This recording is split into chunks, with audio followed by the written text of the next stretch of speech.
What is your outlining, developing process personally? Like when you're not working with agents or managers, but like, I'm going to sit down and write this thing now. How do you organize? Are you a sequence person? Are you hugely structural? I don't know what sequences are. Yeah. I've tried. That's really like heartbreaking. Like, I think that's what you taught me. Yeah.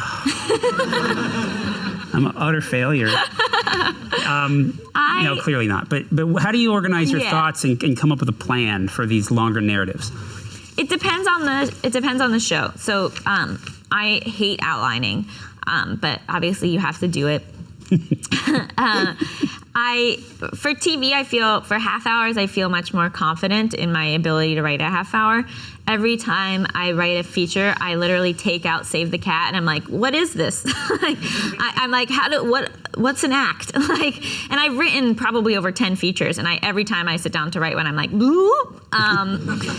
And I think it gets different when you are writing on your own versus when you've sold a project, because when you've sold a project, you have to turn in that outline, you have to turn in that treatment, because they have to approve it before you can go to script. So that's really taught me more how to do that, because a lot of times before I would just kind of like start writing and then kind of figure it out as I went, which is good and bad. I think that a lot of my best projects have been easier to write, and the projects where I'm like, I don't know how to make any of this work aren't good.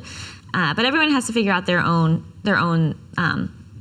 tricks. And for me, a lot of times my outlines are very long and they include a lot of dialogue. Like I wrote a show for Super Deluxe, and that didn't sell, but it was what an experience. And that outline was very long because the way that the show was, I needed to write the dialogue to understand what the tone was, because it was like kind of wacky. And then they actually were like, this outline's like too long. And they kind of like made me go back and like streamline the outline more and like get to the heart of the scenes more and then go to script. But it was important for me to have those dialogue exchanges in the outline so I could figure out what kind of show I was writing.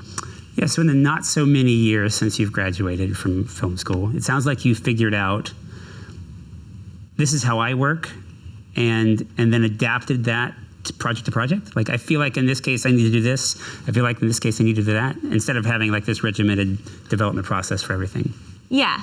But also every time I have to sit down to do something, I'm like, I have no idea how to do this. Right. Like, I don't know but you if trust I'll yourself, it seems like. I trust myself to get it done. I don't trust myself to make it good. And I think that that's really important. Like, I think it just needs to be done. Mm-hmm. And like, I've had friends who work on something forever and they're like, oh, I did 8 outlines and I've rewritten it 15 times and it's been months and months of work, and then you read it and it's like, it's fine, but I don't see that work on the page. Like, I think there's this big misconception that like you have to just like spend so much time on something for it to be good, and I just truly don't believe that.